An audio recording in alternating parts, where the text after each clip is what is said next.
Assalamualaikum warahmatullahi wabarakatuh. Waalaikumsalam. Izin mengenalkan diri, nama saya Nayata Mabid dari Prodi MSDM dari Politeknik Ketenagakerjaan Angkatan 2024. Mohon diperkenalkan. Oke, baik. Mohon perkenalkan, saya Galih Araseno, biasa dipanggil Galih. Saya HR Officer di PT Meiji Indonesia, sudah bekerja sejak tahun 2019 untuk fokus kerjanya di bagian rekrutmen.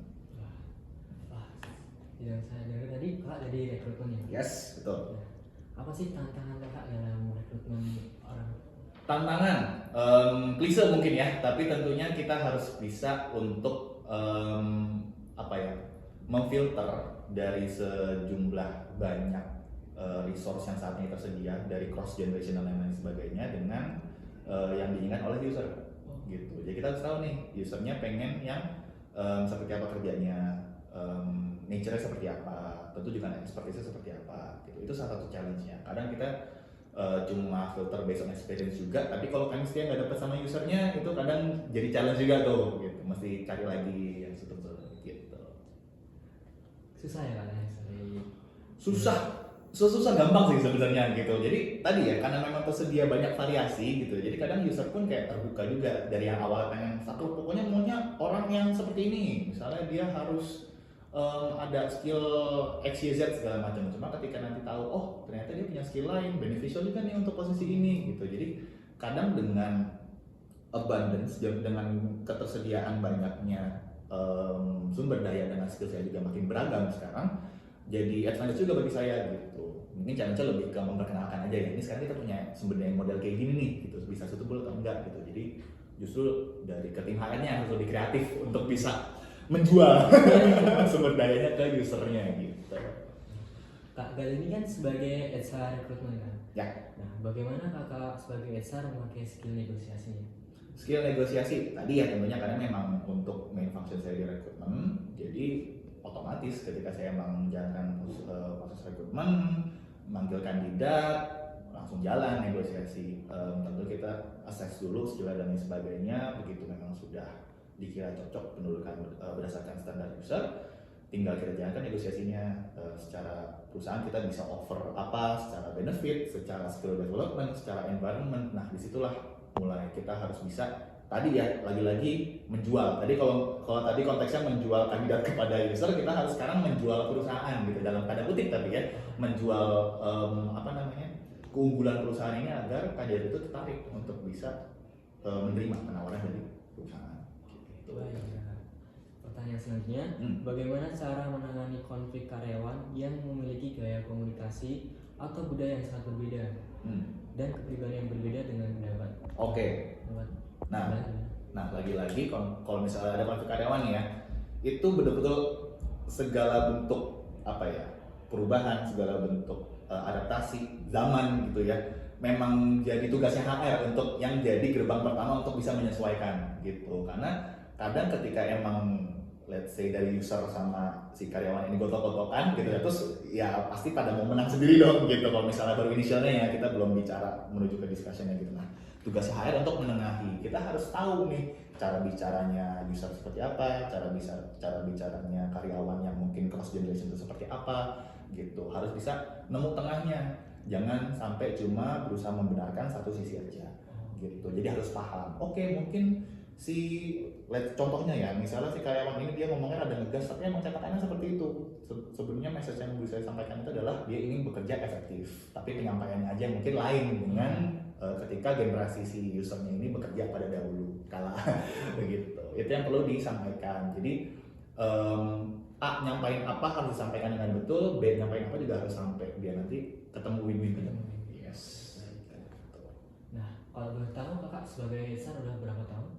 Hitungannya dari 2019 ya, jadi ya udah sekitar 5 tahun lah. Ada pengalaman paling berkesan nggak? Pengalaman paling berkesan? Iya. Gini. Mungkin kita bisa tentang negosiasi juga ya. Jadi kan topiknya memang terkait negosiasi nih. Jadi kalau pernah dengar dulu tuh ada update undang-undang yang namanya Undang-Undang Cipta Kerja.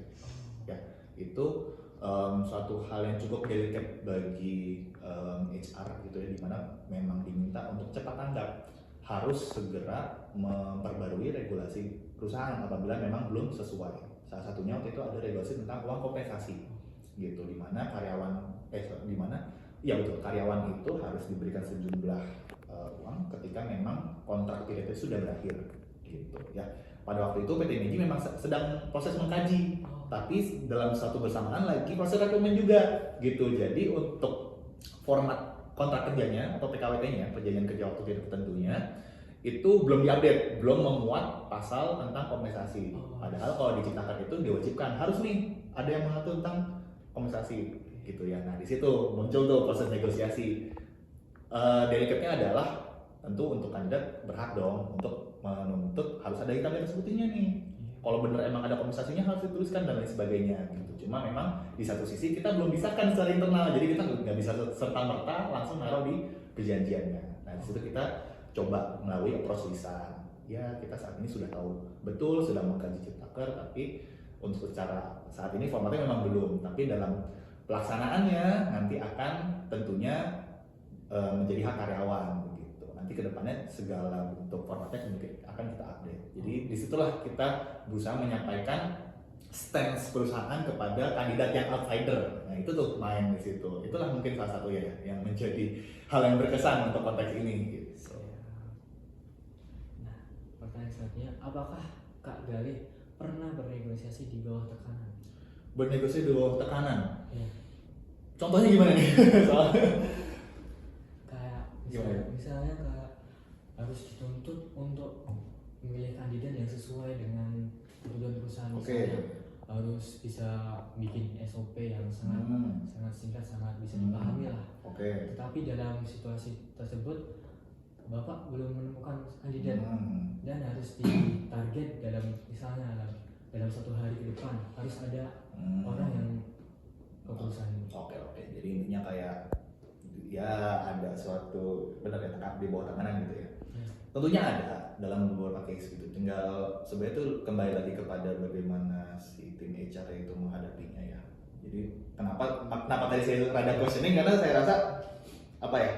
Ada tekanan tapi memang kitanya harus cepat gini penanggulangannya gitu. Jadi memang mungkin dirasa nggak dirasa sebagai tekanan tapi sebagai challenge aja gitu. Kalau mungkin sebagai contoh dulu memang pernah ada satu posisi yang diminta untuk langsung urgently filled gitu ya, jadi harus segera dipenuhi gitu. Udah ada sebenarnya kandidatnya, cuma secara proses rekrutmen itu kan kita perlu waktu ya, dari yang si karyawan itu perlu resign dulu, perlu berkas ini itu dan lain sebagainya. Cuma dari timeline pekerjaan ini perlu dikejar nih karena memang harus langsung running tugasnya gitu. Nah itu memang jadi challenge di HR juga, gimana caranya proses rekrutmen yang sudah baku ini dibuat lebih efektif, lebih singkat, langsung jalan di let's say bulan depan gitu. Gimana sebetulnya itu prospeknya masih bulan depan tapi pertengahan bulannya gitu. Nah di situ saya langsung ya udah diskusi dengan tim, gimana kalau ini kita efektifin aja, yang tadinya mungkin butuh waktu lebih panjang kita singkatin aja deh, nanti tinggal kita ngebut dikit segala macam. Nah itu main di antara sisi negosiasi dan juga adaptasinya juga di situ. Gitu, jadi pernah sih. Pertanyaan selanjutnya Kak, Kakak pernah misalnya dari saya Kak, misalnya ada perusahaan direktur punya anaknya itu nggak kompeten sama sekali. Tapi direkturnya minta sama Kak Galih untuk ditempatkan di bagian bendahara yang ngurusin uang. Nah itu gimana solusinya?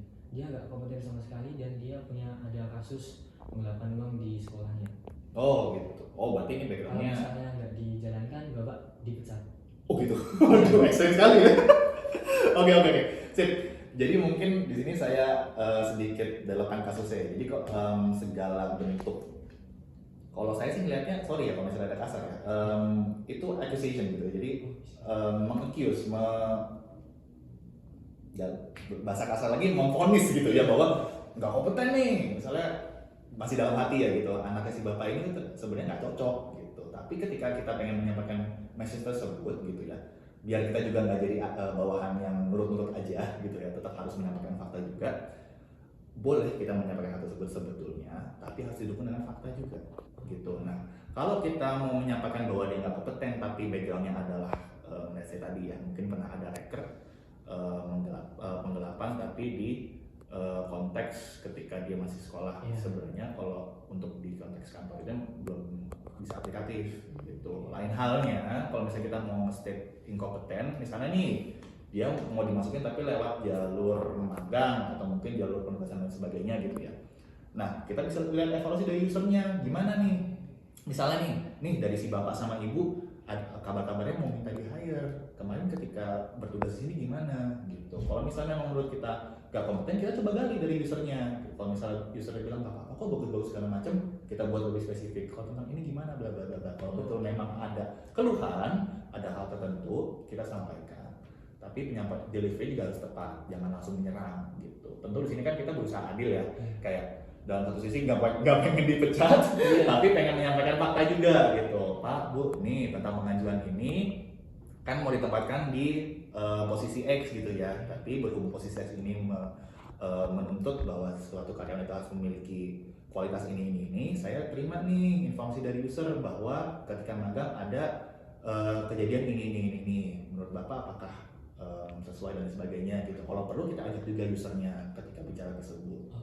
Gitu. Jadi semua pihak dilibatkan, kita bicarakan bareng, mungkin nanti ada solusi lain. Apakah itu nanti nggak jadikah atau mungkin nanti tetap ditempatkan tapi untuk posisi lain kan, jadi kita bisa terbuka juga dengan solusi-solusi yang lebih dibandingkan kita mencari kesimpulan sendiri langsung dipropos gitu. Jadi lebih ke win-win dan dibicarakan dulu dari berbagai sudut pandang yang terlibat gitu. Baik, pertanyaan terakhir Kak.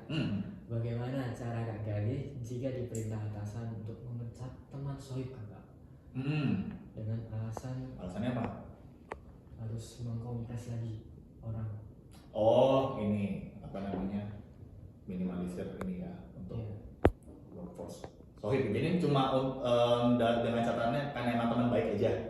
Ya, sohib banget. Sohib banget gitu ya, dan mungkin dia yang udah bantu Kak Galih masuk ke perusahaan ini. Oke, sip.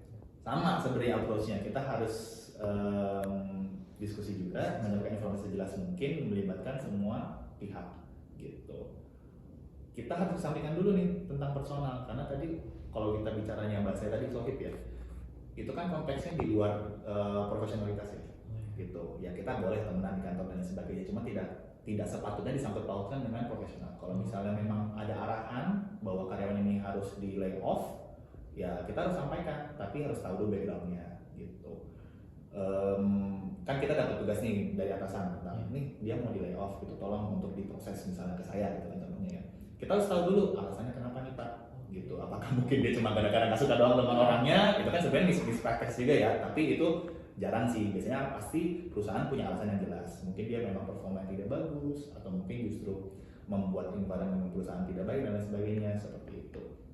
Nah, barulah tugas kita yang memang sudah diberikan assignment tersebut gitu ya, menyampaikan kepada yang bersangkutan gitu ya, harus bisa kesampingkan nih meskipun udah teman baik, ya mungkin itu justru jadi sebuah advantage ya gitu, dimana kita harus tetap menjalankan tugas, tapi karena kita memang udah teman baik, jadi delivery bisa lebih halus mungkin gitu, dibandingin kita kayak langsung ketemu sama orang kita nggak kenal, udahan ya kerjanya gitu.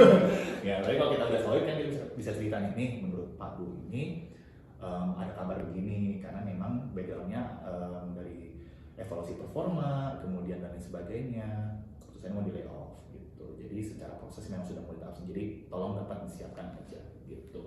Jadi ketika memang kita sudah berteman baik dengan suatu karyawan, bukan berarti kita harus galau ya. Kalau misalnya kita memang profesional, harus tetap dijalankan, tapi buatlah kondisi spesial tersebut jadi advantage gitu. Kalau misalnya mau melawan ya silakan, cuma kan jadinya tidak menjalankan tugas yang benar ya, nanti jadi dua-duanya gitu gitu kan gitu. Jadi harus tetap sebagai karyawan yang baik harus tetap menjalankan tugasnya, tapi gunakanlah advantage kita sebagai teman baik itu untuk bisa menyampaikan pesannya dengan lebih efektif. Gitu.